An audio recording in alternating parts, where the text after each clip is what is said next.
Assalamualaikum warahmatullahi wabarakatuh. Bertemu lagi bersama Ibu pada pelajaran kimia. Kali ini kita akan membahas materi kelas 12 yaitu tentang korosi.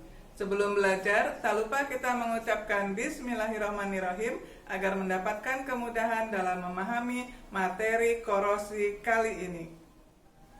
Korosi pengertiannya adalah peristiwa perusakan logam karena terjadinya reaksi kimia antara logam dengan zat-zat kimia di sekitar logam tersebut dan membentuk senyawa yang tidak dikehendaki.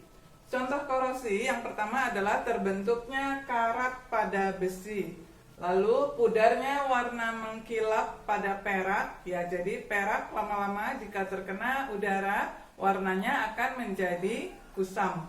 Begitu juga pada tembaga, jika terkena udara, lama-lama akan timbul warna kehijauan seperti lumut. Reaksi kimia pada proses korosi ini adalah termasuk proses redoks dan elektrokimia. Jadi ini merupakan lanjutan dari materi redoks, yaitu reduksi dan oksidasi, di mana terjadi reaksi oksidasi pada logam membentuk senyawa oksida logam. Selanjutnya yang kita akan bahas lebih mendalam adalah korosi pada besi, karena banyak terjadi di sekitar lingkungan kita. Misalnya kita perhatikan, mula-mula pagar besi itu keadaannya bagus dan halus, tetapi lama-kelamaan jika terkena hujan dan juga terkena udara, maka lama-lama akan timbul warna merah kecoklatan dan juga lama-lama akan besi itu akan berlubang. Itulah yang disebut karat besi. Pada peristiwa korosi ini, besi akan mengalami oksidasi dan besi bertindak sebagai anoda. Kemudian oksigen yang ada di dalam udara itu akan mengalami reduksi, jadi bertindak sebagai katoda. Reaksi pada anoda adalah Fe berubah menjadi Fe2+ ditambah 2 elektron. E0-nya sebesar 0,44. Pada katoda, gas oksigen atau O2-nya akan mengalami reaksi O2 ditambah 2H2O ditambah 4 elektron menghasilkan 4 OH-. Dan besarnya E0 itu adalah sebesar 0,40 volt. Kemudian reaksi pada anoda dan katoda ini bisa digabung dengan cara menghilangkan elektronnya.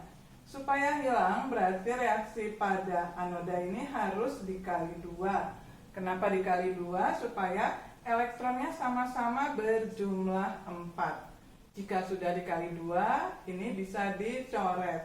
Karena elektron yang ini ada di sebelah kanan, yang ini ada di sebelah kiri. Jadi pas sama-sama 4 elektron bisa dicoret dan zat yang tersisa ditulis kembali. Tapi diingat Fe ini tadi dikalikan 2 berarti menjadi 2Fe lalu ditambah ini ya O2 ditambah 2H2O lalu menghasilkan ini tadi juga dikali 2 menjadi 2Fe3+ ditambah 4 OH- dan besarnya N0-nya adalah plus 0,84 volt. Selanjutnya Fe2+ yang terbentuk kemudian akan teroksidasi lagi menjadi Fe3+ ditambah elektron, dan Fe3+ ini terus-menerus bereaksi dengan O2 dan H2O akan membentuk Fe2O3X H2O. Inilah yang disebut dengan karat besi. Proses ini terjadi terus-menerus. Akibatnya besi yang awalnya Fe terus-menerus berubah menjadi karat besi. Nah, inilah senyawa yang tidak kita inginkan, tetapi selalu terjadi pada besi yang terkena air hujan dan juga terkena udara. Selanjutnya kita akan membahas tentang faktor-faktor yang menyebabkan terjadinya korosi. Yang pertama adalah konsentrasi H2O atau air dan konsentrasi O2. Semakin tinggi kelembaban udara, berarti semakin tinggi kadar airnya, maka besi akan semakin cepat berkarat. Faktor yang kedua adalah pH. Jika pada suasana asam, yaitu pH lebih kecil daripada 7, reaksi korosi itu akan berlangsung lebih cepat dibandingkan pada suasana netral, yaitu pH sama dengan 7, ataupun pada suasana basa, pH lebih besar dari 7. Faktor yang ketiga adalah adanya zat elektrolit. Zat elektrolit seperti garam, NaCl atau natrium klorida itu akan mempercepat terjadinya korosi. Jadi besi atau pagar besi yang ada di pinggir laut itu akan lebih cepat berkarat dibandingkan pada pagar besi yang terletak jauh dari laut. Karena air laut itu mengandung kadar garam yang tinggi. Faktor yang keempat adalah suhu. Semakin tinggi suhu, maka semakin cepat terjadinya korosi. Ini sesuai dengan laju reaksi ya. Jika suhu dinaikkan, maka laju reaksi akan semakin cepat. Begitu juga dengan korosi. Lalu faktor yang kelima adalah suatu efek yang disebut efek galvanic coupling. Itu artinya jika besi dihubungkan atau ditempelkan pada suatu logam yang kurang reaktif, maka besi justru akan lebih cepat mengalami korosi. Tetapi sebaliknya nanti jika besi dihubungkan dengan logam yang lebih reaktif, besi akan lambat mengalami korosi. Selanjutnya kita akan membahas tentang pencegahan korosi. Korosi dapat dicegah dengan dua macam cara. Yang pertama adalah penggunaan lapisan pelindung dengan tujuan untuk mencegah kontak langsung antara besi dengan air dan O2. Ini adalah faktor utama yang mempercepat korosi. Cara yang kedua yaitu dengan perlindungan katodik. Penggunaan lapisan pelindung ini terbagi lagi menjadi 6 cara. Yang pertama adalah cara pengecatan, yaitu mengecat besi supaya tidak cepat karat. Misalnya pada besi yang ada di sekitar lingkungan kita, besi untuk teralis jendela, lalu juga untuk pagar besi. Cara yang kedua adalah dengan pelapisan menggunakan plastik. Ini biasanya dilakukan pada pembuatan rak piring. Terdapat besi-besi yang kecil, untuk mencegah korosi maka dilapisi dengan plastik yang berwarna putih. Itu tujuannya untuk mencegah besi berkontak langsung dengan air dan oksigen.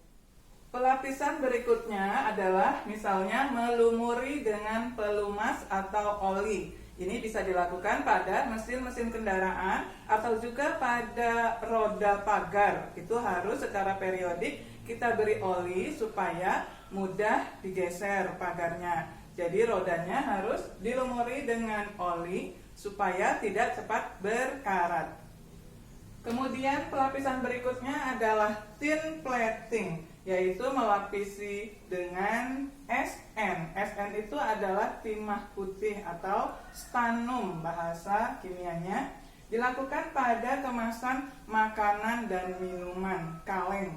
Misalnya juga pada sarden, lalu juga kemasan makanan dan minuman lainnya.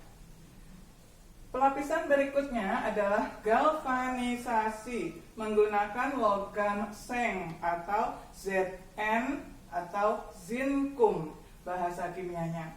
Dilakukan pada besi-besi yang digunakan untuk konstruksi bangunan. Selanjutnya adalah pelapisan dengan menggunakan logam krom atau disebut chrome plating, yaitu dengan logam Cr atau kromium.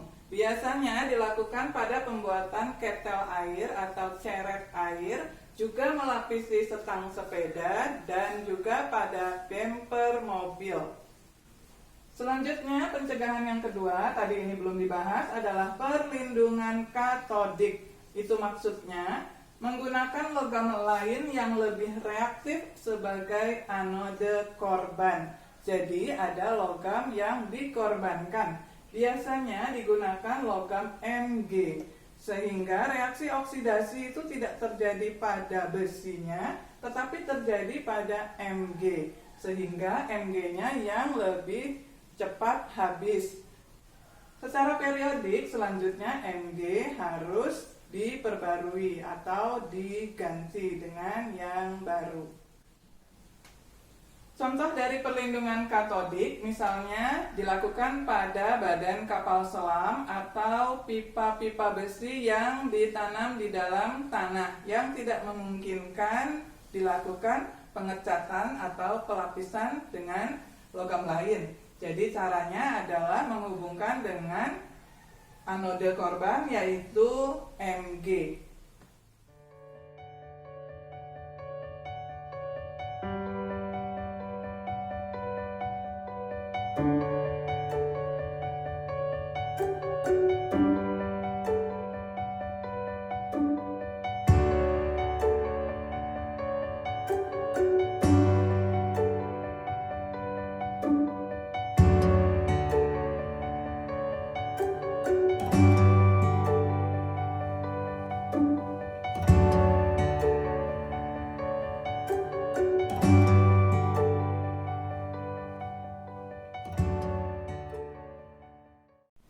Alhamdulillah, pembahasan materi tentang korosi telah selesai kita bahas. Semoga kalian dapat memahaminya dengan baik. Dan jika kalian membutuhkan soal-soal latihan tentang korosi, kalian dapat mengunjungi blog kimia. Semoga dimudahkan blogspot.com.